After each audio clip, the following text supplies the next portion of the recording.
Ikinatuwa ng grupong Nagkaisa Labor Coalition ang naging desisyon ng Korte Suprema na katigan ang inihayang reklamo ng mga GMA media workers sa itinuturing bilang isang talents sa mahabang panahon ng kanilang paglilingkod.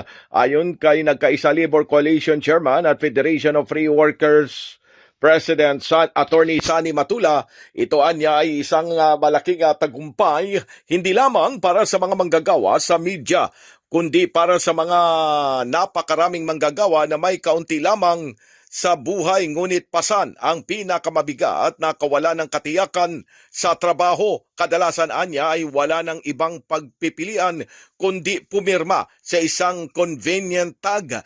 Matatandaan na kinatigan ng Korte Suprema ang ruling ng Court of Appeals na una nang pinaburan ang naging desisyon naman ng NLRC pabor sa mga GMA media talents.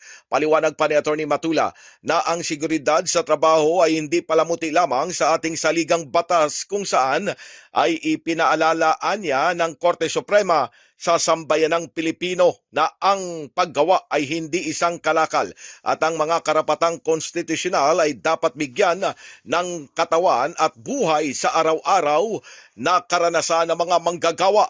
Dagdag pa ni Atty. Matula na ang trabaho likas na regular ay dapat gampanan ng mga regular na empleyado at hindi dapat pahintulutan ang mga employer na iwasan ang seguridad sa trabaho sa pamamagitan ng mga tatak, papel o legal acrobatics. Inihalimbawa pa ni Atty. Matula na gaya ng mga makasaysayang kasong kinasangkutan ng Lazada, Di Tiangkin noong 2022, Borromeo noong 2024 at Mendaros noong 2024. Simple at malinaw anya ang mensahe ng korte.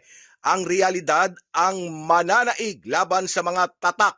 Walang independent contractor, stamp ang makapagtatago sa katotohanan. Ang trabaho ay tunay na regular. At sa diwa ng panlipunang katarungan na dapat isinasabuhay at hindi lamang binibigkas sa mga rally at talumpati ang pasya ng Korte Suprema ay nagpapanumbalik anya ng dignidad ng mga manggagawa. Ibinabalik nito ang seguridad sa trabaho sa tunay nitong kinalalagyan, hindi bilang mga salitang nakasulat sa papel, kundi bilang isang buhay na katotohanan sa mga tunay na lugar ng paggawa sa broadcast man o sa iba pang larangan at sa tunay na buhay ng mga manggagawang naglilingkod sa sambayanang Pilipino.